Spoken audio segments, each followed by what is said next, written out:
नमस्कार, मी केतकी जोशी आणि पुढच्या अर्ध्या तासात आपण बघणार आहोत सगळ्या महत्त्वाच्या आंतरराष्ट्रीय घडामोडी, पण थोडक्यात. जगभरात कोरोनाची रुग्णसंख्या आता 7,40,00,000वर पोहोचली आहे. जॉन हॉपकिन्स युनिव्हर्सिटीने ही माहिती दिली आहे. पण त्यात आनंदाची गोष्ट अशी आहे की बरे होणाऱ्यांच्या संख्येमध्ये भारत अजूनही पहिल्या क्रमांकावर आहे. तर अमेरिकेतली रुग्णसंख्या 1,69,14,14,853 झाली आहे. कोरोनामुळे अमेरिकेत आतापर्यंत 3 लाखांपेक्षा जास्त बळी गेलेत. रुग्णसंख्येत ब्राझील जगात दुसऱ्या क्रमांकावर आहे. देशात गेल्या 24 तासात कोरोनाचे 24,000वर नवे रुग्ण आढळून आले. त्यामुळे कोरोनाबाधितांचा आकडा आता 99,56,000च्या वर गेलाय. कोरोनामुळे काल देशभरात 355 जणांचा मृत्यू झालाय, तर देशातून 33,291 जण कोरोनामुक्त झालेत. त्यांना रुग्णालयातून डिस्चार्ज देण्यात आलाय. ख्रिसमसच्या दरम्यान मास्क न घालता बाहेर पडला तर युरोपमध्ये कोरोनाची परिस्थिती आणखी वाईट होऊ शकते, असा इशारा जागतिक आरोग्य संघटनेने दिला आहे. सध्या युरोपमध्ये कोरोना रुग्णांची संख्या वेगाने वाढते. मास्क घालणं, सुरक्षित अंतराचं पालन करणं अशा नियमांचं उल्लंघन सर्रास केलं जात आहे. ख्रिसमसच्या काळात जर लोकांनी चर्चेसमध्ये जाताना किंवा पार्टीसाठी बाहेर जाताना मास्क घातले नाहीत तर येत्या वर्षभर त्यांना या महामारीला तोंड द्यावं लागेल, असा इशारा जागतिक आरोग्य संघटनेने दिला आहे. आणि विशेषतः ब्रिटन, इटली, स्पेन, जर्मनी आणि फ्रान्स या देशांना या नियमांचं कठोर पालन करण्याच्या सूचना देण्यात आल्या. अमेरिकेतली एकूण रुग्णसंख्या मंगळवारी 1,70,00,000च्या पार पोहोचली आहे. जॉन हॉपकिन्स युनिव्हर्सिटीच्या centre for system science and इंजिनिअरिंगनं ही माहिती दिली. अमेरिकेतल्या कोरोना बळींची संख्या 3,07,076वर पोहोचली. लस वितरण सुरू झाल्याचा दिलासा जरी मिळाला असला तरी अमेरिकेत रुग्णसंख्या सुद्धा वाढतीये. मंगळवारी 2,01,776 संक्रमितांची भर पडली आहे, तर 3,000 कोरोना बळींची नोंद झाली आहे. आतापर्यंतच्या सर्वाधिक रुग्ण मंगळवारी रुग्णालयात दाखल झालेत. दर दिवशी आदल्या दिवशीपेक्षा अधिक रुग्णांची भर पडते. अमेरिकेत कॅलिफोर्नियामध्ये कोरोना संकट तीव्र होताना दिसतंय. दररोज किमान 32,000 संक्रमितांची नोंद होत असल्यानं आरोग्य व्यवस्थेवर ताण वाढलाय. कॅलिफोर्नियामध्ये कोरोनामुळे दिवसाला 163 मृत्यू होत आहेत. परिस्थिती इतकी भीषण आहे की शवघरं कमी पडत आहेत. त्यामुळे 60 वातानुकूलित ट्रेलर ट्रक मागवावे लागलेत. अतिदक्षता विभागांची कमतरता जाणवते. इथले बेड वेगानं कोरोना रुग्णांना द्यावे लागत आहेत. रुग्णसंख्या कमी करण्यासाठी नागरिकांनी घरीच थांबावं असे आदेश देण्यात आले. व्हर्जिनिया कंपनीकडून अतिरिक्त डॉक्टर्स, नर्सेस आणि इतर आरोग्य कर्मचाऱ्यांना सुद्धा सेवेत बोलावण्यात आले. वेस्ट व्हर्जिनियातल्या मॉर्गन टाउनमध्ये संडे नर्सिंग होममध्ये गेल्या 9 महिन्यांपासून कोरोना रुग्णांवर उपचार केले जात आहेत. इथल्या कर्मचाऱ्यांना कोरोना प्रतिबंधक फायझर लस देण्यात आली. मार्चमध्ये इथे मोठ्या प्रमाणात कोरोना रुग्ण आढळले होते. कोरोनाच्या या कठीण काळात मिळालेला हा मोठा दिलासा असल्याचं इथल्या कर्मचाऱ्यांचं म्हणणं आहे. अलास्कातल्या एका आरोग्य कर्मचाऱ्याला लस घेतल्यानंतर 10च मिनिटात अंगावर ॲलर्जी उठली होती. अशा कोणत्याही स्वरूपाची ॲलर्जी आली तर त्याचा रेकॉर्ड ठेवण्याच्या सूचना अमेरिकेने दिल्या आहेत.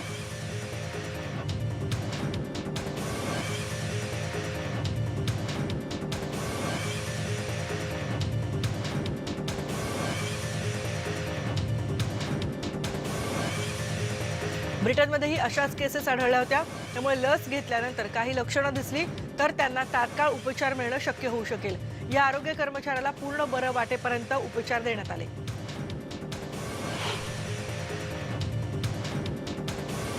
कोरोना काळामध्ये वृद्धांचे खूप हाल झाले होते. त्यामुळे आता लस आल्यानंतर प्राधान्यानं त्यांना लस दिली जाते. फ्लोरिडातल्या नर्सिंग होममध्ये बुधवारपासून लस वितरण सुरू करण्यात आलं. फ्लोरिडा राज्यात 20,000 कोरोना रुग्णांचा मृत्यू झालाय. बुधवारी इथल्या 100 पैकी 90 जणांना लस देण्यात आली. यावेळी गव्हर्नर रॉन डेसांतिस, प्रसारमाध्यमांचे प्रतिनिधी हेही उपस्थित होते. जॉर्जियामध्ये कोरोना बळींना श्रद्धांजली वाहण्यात आली. श्रद्धांजली देण्यासाठी रिकाम्या खुर्च्या देण्यात आल्या होत्या. इथे आपल्या नातेवाईकांच्या आठवणींना उजाळा देण्याबरोबरच कोरोना संक्रमणाबाबत सजग राहण्याची गरज उपस्थितांनी व्यक्त केली. अमेरिकेतल्या आरोग्य व्यवस्थेत कोरोना नियंत्रणाबद्दल मोठे बदल करणं आवश्यक असल्याचंही त्यांनी म्हटलंय. अफवा पसरवण्यापेक्षा या कटू सत्याला सामोरं जाणं ही काळाची गरज आहे. आमच्या कुटुंबियांना आम्ही गमावलं, इतरांवर ही वेळ येऊ नये यासाठी प्रयत्न असल्याचं मृतांच्या नातेवाईकांनी सांगितलं.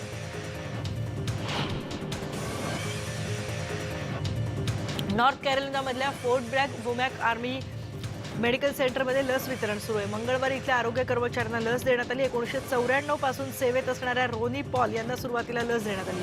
रोनी या आपत्कालीन विभागात परिचारिका पदावर आहेत. आतापर्यंत 435 आरोग्य कर्मचाऱ्यांना लस देण्यात आली आहे.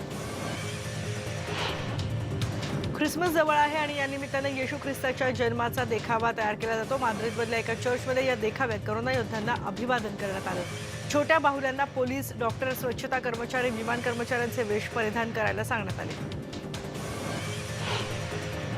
अमेरिकेचे मावळते अध्यक्ष डोनाल्ड ट्रम्प यांच्यानंतर आता नवनियुक्त अध्यक्ष जो बायडन यांनीही कोरोना लस घेण्यासंदर्भात महत्त्वाची घोषणा केली आहे. त्यांनी ही लस घेण्यासाठी मंजुरी दिली आहे. पुढच्या आठवड्यात सार्वजनिकरित्या ते ही लस घेणार असल्याचंही त्यांनी जाहीर केलंय. अमेरिकेत कोरोनाची लस घेण्यासाठी अजूनही लोक तयार होत नाहीयेत आणि त्यांची भीती घालवण्याच्या हेतूनं बायडेन सार्वजनिकरित्या लस घेणार आहेत. तर अमेरिकेचे नवनियुक्त अध्यक्ष जो बायडन यांचा शपथविधी 20 जानेवारीला होणार आहे. मात्र या सोहळ्यावरही अर्थातच कोरोनाचं सावट आहे. या शपथविधी सोहळ्यासाठी आता फक्त 1000 लोकच त्यामध्ये उपस्थित राहू शकतील. दरवर्षी या सोहळ्यात 2 लाख लोक सहभागी होतात. दरवेळेला या सोहळ्यामध्ये 2 लाखापर्यंत लोक सहभागी होतात. यंदा मात्र फक्त 1000 तिकीटच विकण्यात आली आहेत. त्याशिवाय सिनेट आणि हाऊस ऑफ रिप्रेझेंटेटिव्हचे 535 सदस्य असतील. अर्थातच या कार्यक्रमामध्ये मास्क घालणं आणि सोशल डिस्टन्सिंगच्या नियमांचं काटेकोरपणे पालन करावं लागणार आहे. त्याशिवाय सोहळ्याला उपस्थित असणाऱ्या प्रत्येकाला कोरोना चाचणी ही अनिवार्य आहे. कॅलिफोर्नियामध्ये बुधवारी कोरोना व्हायरसच्या 53,711 आणि 293 मृत्यूंची नोंद झालेली आहे. लॉस एंजल्समध्ये सार्वजनिक आरोग्य संचालक बार्बरा फेरर यांनी सांगितले की व्हायरस सर्वत्र सर्रासपणे फैलावताना दिसतोय. तासाला 2 लोकांचा मृत्यू होतोय. त्यामुळे आम्ही स्फोटक आणि अत्यंत प्राणघातक श्वास घेत आहोत असं फेरर म्हणाले. चिलियन सार्वजनिक आरोग्य संस्थेनं बुधवारी दक्षिण आफ्रिकेतल्या नव्या संक्रमणामध्ये थोड्या प्रमाणात घट दाखवल्यामुळे कोविड-19 विरोधी फायझर बायोटेक या लसीचा वापर करायला त्यांनी अधिकृत केला आहे. चिलीतली लसीकरण स्वयंसेवी आणि विनामूल्य आहे. सार्वजनिक आरोग्य संस्थेच्या तज्ज्ञांच्या पॅनलच्या प्रदीर्घ बैठकीनंतर प्राधिकरणानं हा निर्णय जाहीर केला आहे, ज्यामध्ये फायझर बायोटेक लसीचा अपवादात्मक वापर म्हणून मत नोंदवण्यात आलं. फायझर बायोटेक कोरोना व्हायरस लसीचा पहिल्या टप्प्यातल्या 20,000 डोस महिन्याच्या अखेरीला चिलीमध्ये पोहोचेल अशी माहिती अध्यक्ष सेबॅस्टियन पायरा यांनी बुधवारी दिली. पायरा म्हणालेत की प्राधान्य हे सर्वाधिक संसर्ग झालेल्या प्रदेशातील अतिदक्षता विभागात कार्यरत असलेले आरोग्य कर्मचारी असतील. देशात 3,60,000 आरोग्य कर्मचारी आहेत. जॉन हॉपकिन्स युनिव्हर्सिटीच्या आकडेवारीनुसार चिलीमध्ये कोरोना व्हायरसचे 5,76,731 रुग्ण आहेत आणि 15,959 मृत्यूची नोंद करण्यात आली आहे. फ्रान्समध्ये बुधवारी कोरोना रुग्णसंख्येची उच्चांकी नोंद झाली आहे. बुधवारी एका दिवसात फ्रान्समध्ये 17,615 नव्या रुग्णांची नोंद झाली आहे. 21 नोव्हेंबरनंतर नोंदवली गेलेली ही सर्वोच्च रुग्णसंख्या आहे. आत्तापर्यंत फ्रान्समध्ये कोरोनाचे 24,09,062 रुग्ण झालेत. रुग्णालयात दाखल होणाऱ्यांची संख्या देखील वाढली आहे. न्यूझीलंड सरकारनं ॲस्ट्राझेनेका आणि नोव्हावॅक्स या कंपनीच्या लसी विकत घेण्याचा निर्णय घेतला. त्यामुळे न्यूझीलंडच्या प्रत्येक नागरिकाला आता लस मिळेल असा विश्वास न्यूझीलंडच्या पंतप्रधान जेसिका ॲर्डर्न यांनी केलाय. 30,80,000 नागरिकांसाठी ॲस्ट्राझेनेकाच्या लसी तर 10,72,000 लोकांसाठी नोव्हावॅक्सच्या लसी घेण्यात येणार आहेत. त्याबाबतचं करार आता सुरू आहे असंही जेसिंडा यांनी सांगितलं. इटलीत कोरोना लसीबाबत राष्ट्रीय आराखडा तयार केला गेला. यावेळी राष्ट्रीय आणि राज्य पातळीवर चर्चा करण्यात आली. मेडिकल स्टाफ, वृद्ध व्यक्ती आणि पब्लिक सेक्टरमध्ये काम करणाऱ्यांना सुरुवातीच्या काळात लस देण्यावर चर्चा पार पडली. यावेळी सर्वप्रथम या सर्व गटातल्या लोकांना लस देण्यावर एकमत झालं. ऑस्टिनमधील टेक्सास विद्यापीठातील स्ट्रक्चरल बायोलॉजीचे प्रोफेसर जेसन मॅक्लेनन आणि त्यांच्या सहकाऱ्यांनी कोरोना संदर्भातल्या mRNA या लसीची निर्मिती केली आहे. फायझरनं ऑस्टिनच्या मेडिकल स्कूलच्या टेक्सास विद्यापीठासह अमेरिकेच्या आसपासच्या रुग्णालयात हजारो डोस वितरित केलेत. मॅक्लेनननं आतापर्यंत 5 लसींच्या चाचण्या केल्या आहेत. या लसींच्या चाचण्यांचे 3 टप्पे पूर्ण झालेत. यामध्ये फायझर लस, मॉडर्ना आणि जॉन्सन अँड जॉन्सन, नोव्हावॅक्स आणि क्युरेहॅक या लसींचा समावेश आहे. मॅक्लेनननं लस निर्माण करणाऱ्या सेंटरमध्ये जी लस बनवली त्यामध्ये व्हायरसच्या स्पाइक प्रोटीनचा वापर करण्यात आला आहे. हे प्रोटीन पेशींना संक्रमित करतात, त्यामुळे शरीरात मोठ्या प्रमाणावर अँटीबॉडीज निर्माण होऊ शकतात. ओहायो टेस्ट वॅक्सिनर मेडिकल सेंटरमध्ये सोमवारी कोरोनाची लस उपलब्ध झाली. एका ट्रकमधून फायझर लसीचा बॉक्स आणण्यात आला. त्यानंतर ओहायोच्या राज्य रुग्णालयाचे प्रमुख प्रशासक एलिझाबेथ लिली यांच्या आदेशानुसार या लसीचा प्रयोग करण्यात आला. यावेळी 30 डॉक्टर आणि काही परिचारिका सुद्धा उपस्थित होत्या. या लसीमुळे कोरोनाबाधितांना मोठा दिलासा मिळेल असं मत डॉक्टर मर्सी डिक्सन यांनी व्यक्त केलंय. लिमा इथल्या व्हिला एल साल्वाडोरच्या शेजारच्या भागात एका ऑपरेशन दरम्यान सांताक्लॉजच्या वेशात पोलिसांना पाळत ठेवून एक मोठी कारवाई केली आणि एका स्थानिक अंमली पदार्थांच्या व्यापाऱ्याला पकडून दिलं. पोलिसांनी लॉस फ्लेविक्स नावाच्या टोळीच्या कथित किंगपिन द स्किनीजला अटक केली, जो त्याच्या घरी ड्रग्ज आणि बंदुकांसह सापडला.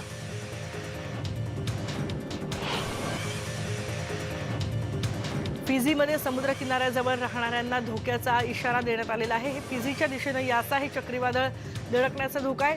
विटिलेऊ आणि वालाउलेऊ या दोन महत्त्वाच्या बेटांवर हे वादळ धडकणं अपेक्षित आहे. त्यामुळे समुद्रामध्ये 16 मीटर उंचीच्या लाटा उसळू शकतात असा अंदाज सुद्धा फिजीच्या राष्ट्रीय आपत्कालीन कार्यालयानं व्यक्त केला आहे. त्यामुळे सुवा इथली दुकानं आणि रस्ते बंद ठेवण्यात आले. संपूर्ण देशभर दिवसभरात कर्फ्यू लागू करण्यात आला. मतदार यादीत घोळ झाल्याचा डोनाल्ड ट्रम्प यांचा आरोप खरा असल्याचं रिपब्लिकन सिनेटर्सनं सांगितलं. मात्र ट्रम्प यांचा दावा आधारी नसल्याचं जो बायडन यांचं म्हणणं आहे. चीनचे चँग-फाई ल्युनार प्रोब यशस्वीरितीनं गुरुवारी दाखल झालंय. अनेक आठवड्यांच्या अंतराळातील प्रवासानंतर आज सकाळी हे यान चीनला परतले. उत्तर चीनच्या सिजिवांग भागामध्ये हे यान सकाळच्या सुमाराला दाखल झालं होतं आणि या यानातून चंद्रावरचे माती, खडक याचे नमुने तपासण्यासाठी आणण्यात आले. न्यूयॉर्कमध्ये यंदा बर्फवृष्टी होण्याच्या पूर्वीच रस्त्याचे काम हाती घेण्यात आले. बर्फवृष्टी झाल्यानंतर लोकांना वाहतुकीसाठी कुठलीही अडचण होणार नाही यासाठी पूर्वतयारी करण्यात आली आहे. सोबतच न्यूयॉर्क शहरातल्या रेस्टॉरंट्सना या काळात पार्किंगबाबत अडचण होणार नाही याचीही काळजी घेतली गेली आहे. तसंच या काळात जेवणासाठीची सोयही व्हावी यासाठी कामं घेतली हाती. तर कमर्शियल वाहनांना सुद्धा बर्फवृष्टीच्या काळात वाहतूक बंदी केली जाते.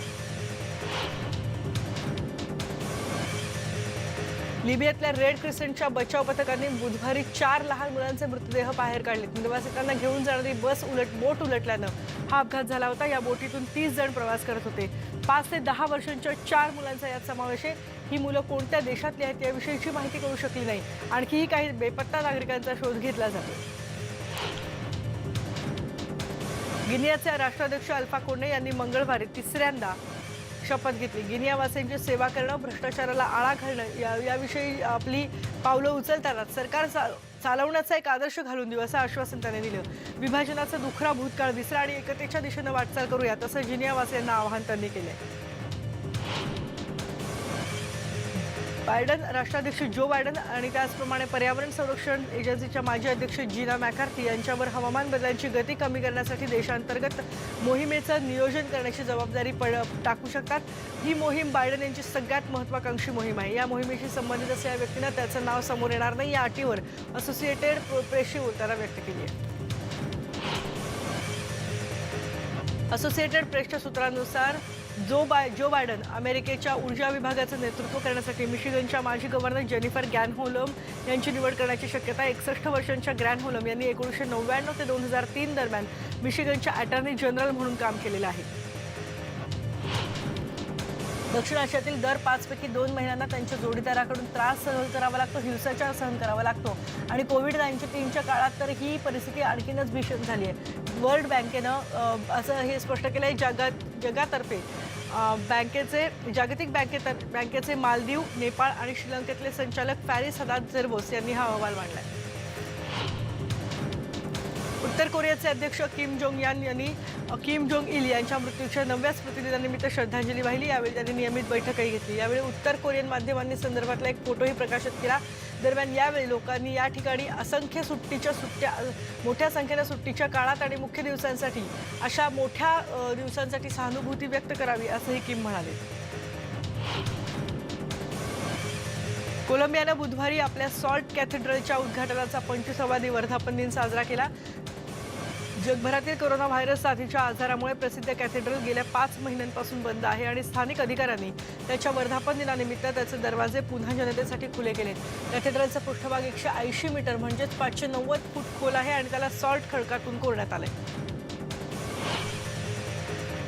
प्रिन्स हॅरी आणि मेगन यांनी स्पॉटिफाय सोबत बहुवार्षिक पॉडकास्ट भागीदारी लॉन्च केली आहे। प्रिन्स हॅरी आणि मेगन मार्कल स्पॉटिफायच्या भागीदारीतून पॉडकास्टिंगमध्ये पाऊल टाकतात। ड्यूक आणि डचेस मंगळवारी 15 डिसेंबर 2020ला जाहीर झालेली त्यांची नवी ऑडिओ प्रोडक्शन कंपनी आर्चिवेल ऑडिओच्या माध्यमातून पोस्टकार्डची मालिका सुरू करण्यासाठी आणि त्याची निर्मिती करण्यासाठी अनेक दिग्गजांसह एकत्र येत आहेत। मेक्सिकोमध्ये तयार होणाऱ्या ख्रिसमसच्या फुलांच्या नावानं ओळखल्या जाणाऱ्या पॉइंसेटियाचं उत्पादन ऐन कोरोना साथीच्या रोगादरम्यान सुरू झालं। 9 महिन्यांपूर्वी ख्रिसमसच्या फुलांचा लागवडीचा हंगाम सुरू झाला होता, तेव्हा साथीच्या महामारीने शिरकाव केला। त्यामुळे या पारंपरिक फुलांचे बरेचसे उत्पादक त्यांच्या भविष्याबद्दल अनिश्चित होते। आज बहुतेक फुल शेतकऱ्यांनी त्यांच्या जवळची 80% पिकं आधीच विकली गेली असल्याचं त्यांनी सांगितलं, तर काही विक्रेते तक्रार करतात की मागील वर्षांमध्ये या तारखेपर्यंत फुलं पूर्णपणे विकली गेली होती। सॅन लॅझारोच्या दर्शनासाठी हजारो क्युबन लोकांना एकत्र आणणाऱ्या वार्षिक परंपरेत या कोरोना साथीच्या आजारामुळे खंड पडलाय।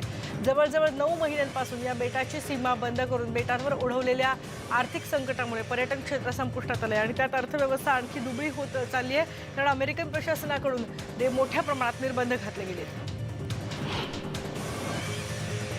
सेंट लॉरेंटनं महिलांसाठी 2021च्या उन्हाळी कपड्यांचं आकर्षक प्रदर्शन केलंय।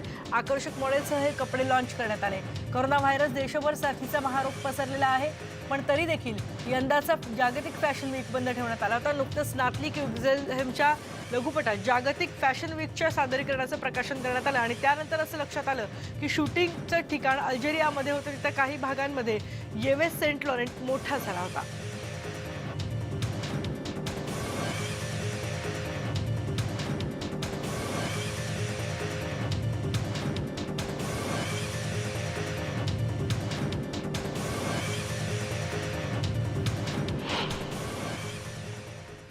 तर अगली स्टिक वर्ल्डची सर्वात मोठी सांता क्लॉज बास स्पर्धा शनिवारी 12 डिसेंबरला मुरसेवले एनसीच्या नॉर्मन तलावाजवळ झाली। फिशिंग रॉड निर्मित ही स्पर्धा आयोजित करण्यात आली होती। अगली स्टिकनं प्रायोजित केली होती।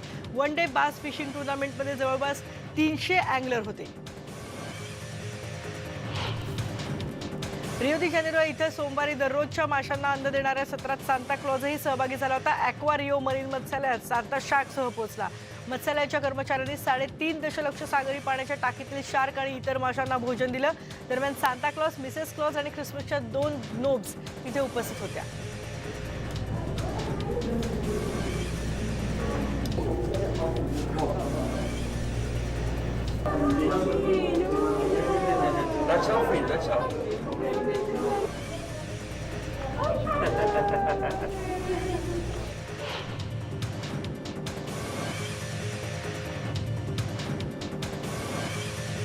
कोसोवोमध्ये रविवारी सेंट्रल प्रिस्टिना इथे वार्षिक सांता क्लॉज मिनी मॅरेथॉन आयोजित करण्यात आली होती। यावेळेला कोसोव्यातले नागरिक उपस्थित होते आणि कोरोना व्हायरसमुळे ग्रस्त लोकांना मदतीसाठी निधी उभा करावा या हेतूने एकत्र जमले होते। मात्र यंदा सहभागी झालेल्या स्पर्धकांनी कोसोवोच्या राजधानीत न धावता त्याऐवजी जाहीर स्क्वेअरमध्ये एकत्र जमून गरजूंना दान केलं।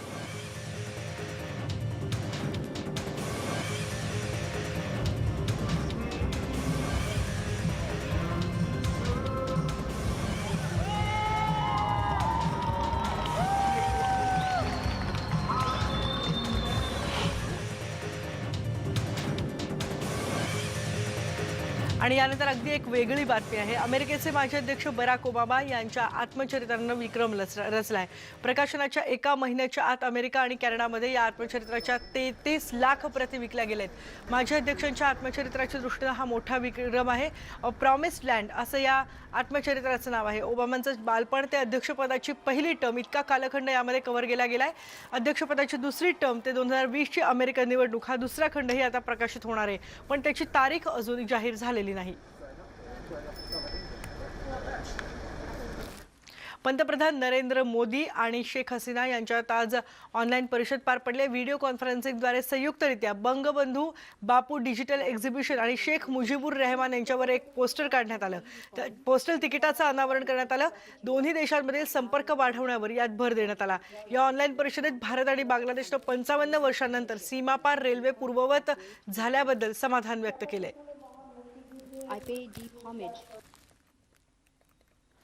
आणि यानंतर आपण या बुलेटिनमध्ये इथे एक ब्रेक घेतोय. ब्रेकनंतर परत भेटूयात. पहा फक्त न्यूज 18 लोक.